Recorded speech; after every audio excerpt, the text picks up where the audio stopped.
السلام علیکم ورحمۃ اللہ وبرکاتہ۔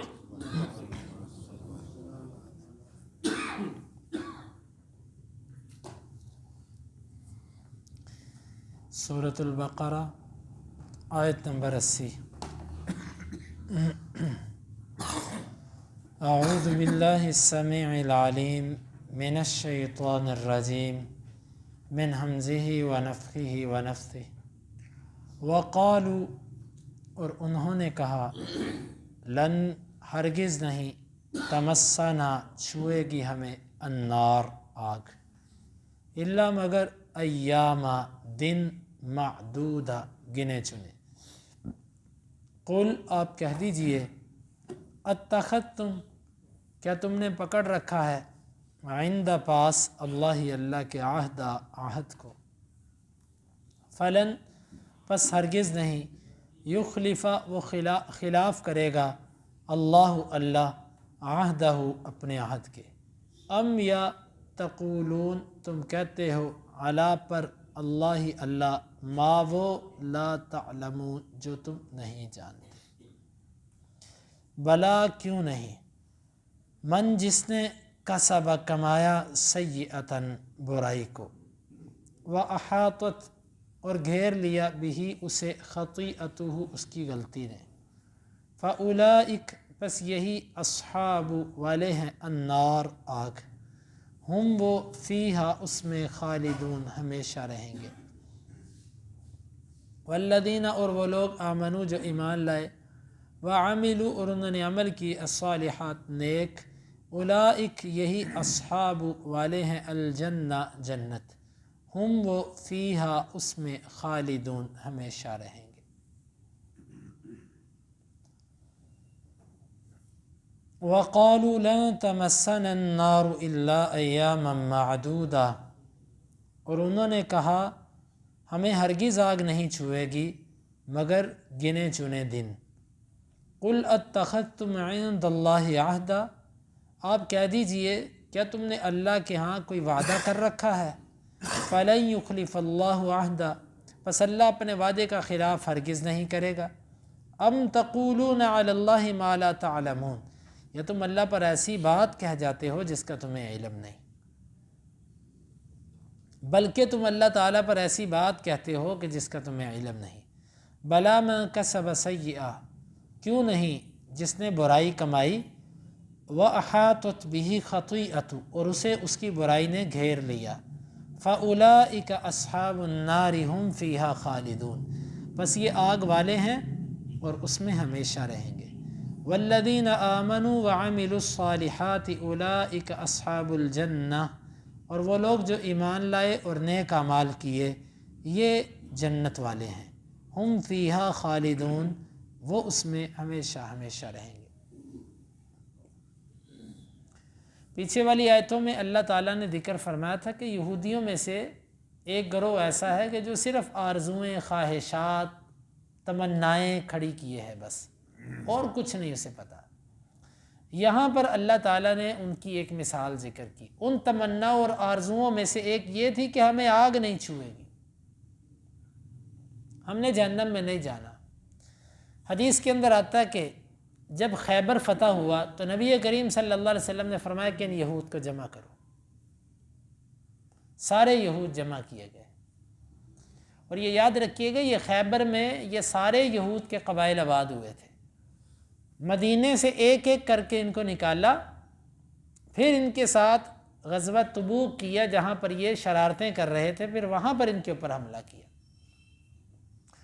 آپ نے سب کو جمع کیا، آپ صلی اللہ علیہ وسلم نے ان سے پوچھا کہ بتاؤ تمہارا باپ کون ہے؟ انہوں نے غلط نام بتایا۔ آپ صلی اللہ علیہ وسلم نے فرمایا تم جھوٹ بولتے ہو، تمہارا باپ فلاں ہے۔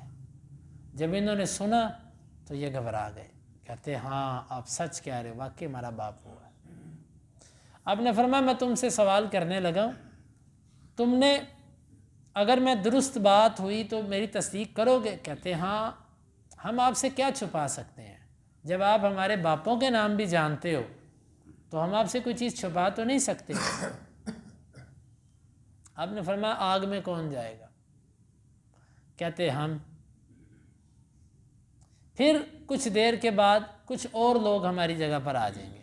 اللہ کے نبی صلی اللہ علیہ وسلم کی طرف اشارہ کیا۔ آپ نے فرمایا کہ ایک ساؤ لا نخلفکم ابدا، تم ذلیل ہو جو، رسوا ہو جو، جھوٹ بولتے ہو، ہم کبھی تمہاری جگہ پر نہیں آئیں گے۔ تیسری بات، آپ صلی اللہ علیہ وسلم نے پوچھا کہ میں اگر تم سے کوئی چیز پوچھوں وہ سچ ہو تو میری تصدیق کرو گے؟ انہوں نے کہا جی۔ خیبر کے فتح کے موقع پر انہوں نے آپ کو ایک بکری پیش کی تھی، ایک عورت نے، اس بکری کے اندر اس نے زہر ملایا تھا۔ آپ صلی اللہ علیہ وسلم نے بلایا، آپ نے پوچھا کہ تم نے اس میں زہر ملایا؟ کہتے ہاں جی ملایا۔ فرمایا کہ ما حملکم علی ھذا، یہ کام تمہیں کس نے کہا کہ کرو؟ کہنے لگے ہم نے یہ کام اس لیے کیا کہ ہمیں یہ تھا کہ اگر آپ سچے نبی ہو تو آپ کو یہ ضرر نہیں دے گی، آپ کو پتہ چل جائے گا، اور اگر آپ جھوٹے ہوئے تو ہماری آپ سے جان چھوٹ جائے گی۔ چنانچہ آپ نے اس وقت تو ان کو چھوڑ دیا، لیکن بعد میں جب صحابی شہید ہوئے اس زہر آلود بکری کو کھانے سے، پھر آپ نے قصاصاً ان کو قتل کیا تھا، وہ جس نے یہ عمل کیا تھا۔ تو اس موقع پر آپ نے ان سے پوچھا تو ان کا یہ گمان تھا کہ ہم چند دن جہنم میں جائیں گے۔ اور ابن عباس رضی اللہ عنہ سے ملتا ہے، مختلف روایات ہیں، یہ 3 قسم کی باتیں کیا کرتے تھے۔ ایک یہ کہتے تھے ہماری کتاب میں لکھا ہوا ہے کہ دنیا کی زندگی 7000 سال ہے۔ یہ اللہ بہتر جانتا کہ یہ حقیقت کیا ہے۔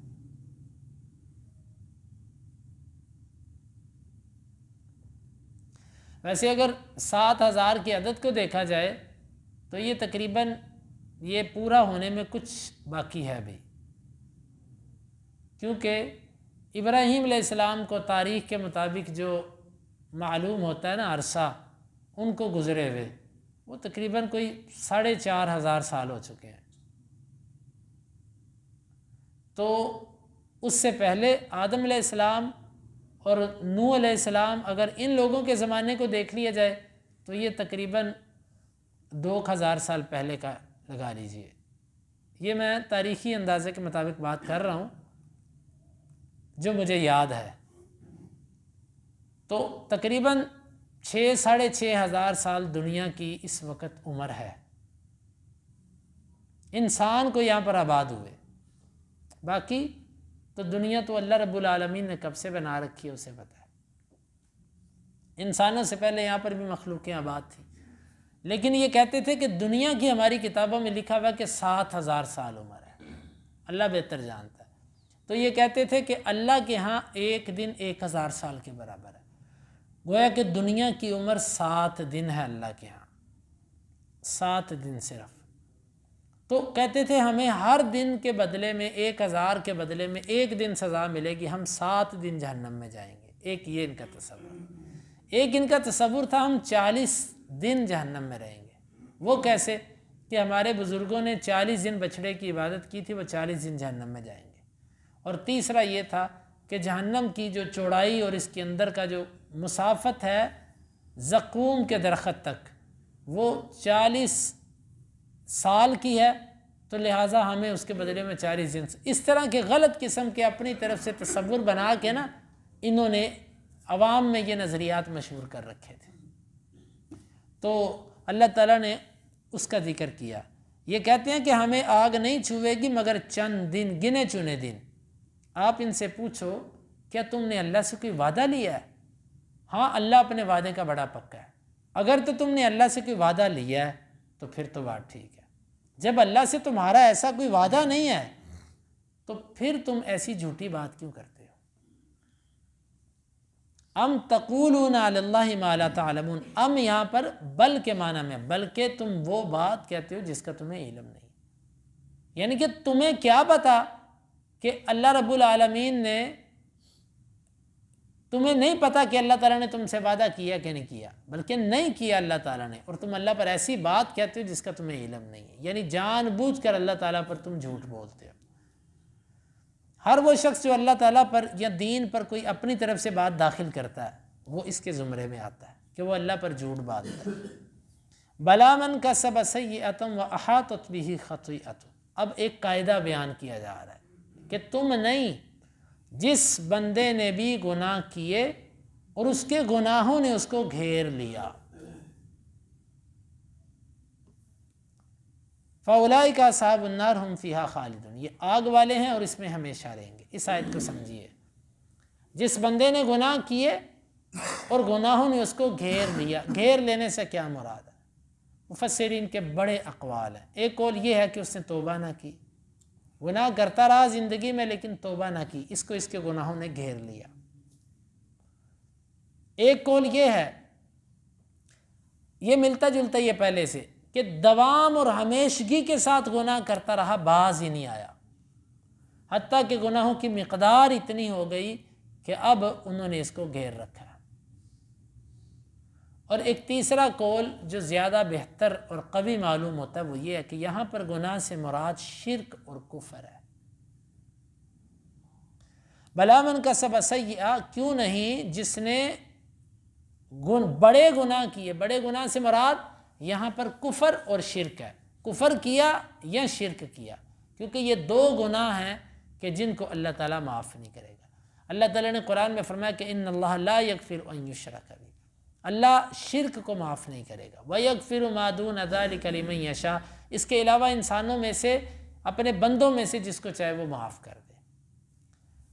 پہلی چیز اسلام اور دوسری چیز شرک سے برات، یہ دو چیزیں اگر کسی بندے میں ہوں، ایک وہ مسلمان ہے، دوسرا وہ شرک نہیں کرتا، تو یہ بندہ جتنے مرضی کبیرہ گناہ کرے، ہم اس کے بارے میں یہ نہیں کہہ سکتے کہ یہ پکا جہنمی ہے، اور یہ بھی نہیں کہہ سکتے یہ جہنم میں نہیں جائے گا۔ اس کے بارے میں ہم یہ کہیں گے کہ یہ اللہ تعالیٰ کی مرضی کے تابع ہے۔ اللہ تعالیٰ چاہے اس کو اس کے گناہوں کی سزا دے کہ جنت میں بھیجے، زیادہ دے کم دے اس کی مرضی، اور اگر اللہ تعالیٰ چاہے تو اس کو باوجود اس کے گناہوں کے، اللہ تعالیٰ شرک نہیں ہے اس کے عقیدے میں اور ہے مسلمان، اللہ اس کو جنت میں بھیج دے۔ لیکن ہمیں کیا پتا کہ ہمارے ساتھ کیا ہوگا؟ کوئی اس سے مت سوچے کہ چلو خیر ہے میں شرک نہیں کروں گا، بس جو مرضی کروں اللہ جنت میں بھیج دے گا۔ نہیں، مجھے کیا پتا کہ رب مجھے سزا دے کر بھیجے گا کہ سزا دیے بغیر بھیجے گا، کیونکہ یہ تو اس کی مرضی ہے نا۔ بس اس نے یہ قانون بیان کیا کہ وہ مشرک کو معاف نہیں کرے گا، کافر کو معاف نہیں کرے گا۔ یہ دو قسمیں جنت میں نہیں جا سکتی، اس کے علاوہ جنت میں۔ تو یہاں پر سیئہ سے مراد شرک اور کفر ہے۔ اس عام کو خاص کیا جا رہا ہے ایک قرینے کی وجہ سے کہ یہ آیت اتری بھی خاص طور پر یہود کے بارے میں، اور یہود کے اندر کفر بھی تھا اور شرک بھی ان میں پایا جاتا تھا۔ تو جس نے ایسا عمل کیا اور اس کو اس کے گناہوں نے گھیر لیا، گھیر لینے سے مراد ہے پھر اس نے توبہ نہیں کی، کیونکہ شرک سے بھی بندہ توبہ کرے اللہ معاف کر دیتا ہے، کفر سے بھی توبہ کرے اللہ معاف کر، گھیرنے کا مطلب ہے اس کی موت بھی پھر اسی کیفیت پہ واقع ہو۔ لہٰذا اس آیت سے یہ بات اشارتاً سمجھ آتی ہے کہ کسی بندے کو جہنمی کہنا یا کسی بندے کو جنتی کہنا یہ میرا اور آپ کا کام نہیں ہے، یہ اللہ تعالیٰ پر جرأت ہے، اور اللہ تعالیٰ بعض دفعہ اس کی بڑی سخت سزا دیتا ہے۔ یہ کہنا چاہیے کہ اس کا عمل ایسا ہے کہ اس پر اللہ نے جہنم کی سزا رکھی ہے، یہ اس کا عمل ایسا ہے کہ ایسا عمل کرنے پر اللہ جنت دیتا ہے۔ عمل پر بات کرو کہ یہ عمل جنت والوں کا ہے، یہ عمل جہنم والوں کا ہے، لیکن یہ نہ کو کہ یہ بندہ جنتی ہے، کنفرم جنتی ہے، کنفرم لفظ دیکھیں، اور یہ تو ہے ہی جہنم کے کتے۔ کسی مسلمان کے بارے میں، بلکہ آپ کسی کافر کا نام لے کر بھی اس کو یہ نہیں کہہ سکتے کہ یہ جہنم میں جائے گا۔ آپ کسی سب سے بڑے اس ٹائم دنیا میں جو سب سے بڑا کوئی شیطان قسم کا کافر ہے نا، اس کا نام لے کر بھی آپ نہیں کہہ سکتے کہ یہ جہنم میں جائے گا۔ کیوں؟ آپ کو کیا پتا اللہ تعالیٰ اس کو مرنے سے پہلے اسلام کی توفیق دے دے۔ یہی وجہ تھی کہ آپ نے جب چند لوگوں کے نام لے کر بد دعا کی تھی تو اللہ تعالیٰ نے آیت اتاری تھی لیس لک من الامر شیء، اے پیارے نبی اس معاملے میں آپ کا کوئی دخل نہیں ہے۔ آپ پھر رک گئے۔ تو ہم کسی کا نام لے کر اس کو جنت یا جہنم میں داخل کرنے کا حق نہیں رکھتے۔ ہاں اگر کوئی کفر پہ مر جائے اور یقین ہو جائے کہ وہ اسلام نہیں لایا، کوئی شرک کی حالت پہ مر جائے اور پتہ ہے کہ اس نے توبہ نہیں کی، اس کے بارے میں کہہ سکتے ہیں یقین کے ساتھ کہ یہ کفر پر مرا، لہذا یہ پکا جہنمی ہے، یہ شرک پر مرا ہے اور شرک بھی وہ ہو جو قرآن و حدیث کے مطابق ہے۔ بعض لوگوں نے شرک کا معیار بھی اپنی طرف سے بنا رکھا ہے، جس کو چاہے وہ مشرک کہہ دیتے ہیں، جس کو وہ چاہے کچھ کہہ دیتے ہیں۔ یہ مطلب نہیں ہے، قرآن و حدیث کے مطابق وہ شرک کر رہا ہو تو اس کے بارے میں یہ قاعدہ ہے کہ وہ بندہ پکا جہنمی ہے، وہ کبھی اس سے نہیں نکلے گا۔ میرے اللہ نے کہا ہے کافر کبھی نہیں نکلے گا جو اس پر مر گیا، احاطت بہ خطیئۃ، اس کے گناہوں نے گھیر لیا، مطلب ہے کہ وہ اس میں ڈوب گیا، اس کو توبہ کی توفیق ہی نہیں ملی، یہ بندہ مراد ہے۔ فاولئک اصحاب النار هم فیہا خالدون، یہ آگ والے اور اس میں ہمیشہ میں۔ لہذا اس میں خارجیوں کا بھی رد ہوا۔ خارجی وہ لوگ ہوتے ہیں کہ جو کبیرہ گناہوں کے مرتکب کو، کبیرہ گناہ کرنے والے کو بھی کافر تک کہہ جاتے ہیں۔ معتزلہ کا رد ہے جو کہتے ہیں کہ کبیرہ گناہ کرنے والا نہ جنت میں ہے نہ جہنم میں، درمیان میں کھڑا ہے دنیا میں، اور آخرت میں وہ یہی کہتے ہیں کہ جی جہنم میں جائے گا۔ یہ خوارج اور معتزلہ تقریباً ملتے جلتے ہیں، صرف اتنا فرق ہے، خارجی سیدھا کہہ دیتا ہے کہ کبیرہ گناہ کر لیے یہ کافر ہو گیا، اور معتزلی جو ہوتا ہے یہ کہتا ہے کہ یہ کافر نہیں ہوا، کیا ہے، یہ مسلمان بھی نہیں ہے، کافر بھی نہیں ہے، مسلمان بھی نہیں ہے، درمیان میں آ گیا، آخرت میں کافر ہے۔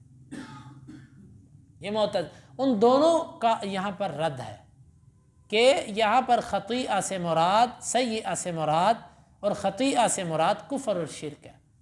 اللہ تعالیٰ نے جہنم جو ہے وہ اصل کو کافروں کے لیے بنائی ہے۔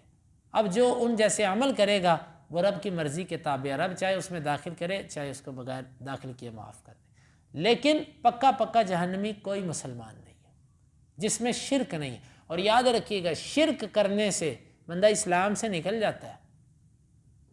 ایک بندہ مشرک بھی ہو اور وہ مسلمان بھی ہو، یہ تو ایسے ہی ہے کہ جیسے آپ کسی کو کہیں یہ کافر بھی ہے اور مسلمان بھی ہے۔ ہاں مشرک کلمہ گو ہو سکتا ہے، مشرک کلمہ گو ہو سکتا ہے، کلمہ وہ پڑھ رہا ہے، لیکن ایسے کلمے کا کیا فائدہ جس کلمے کو وہ اپنے عمل سے توڑتا ہے۔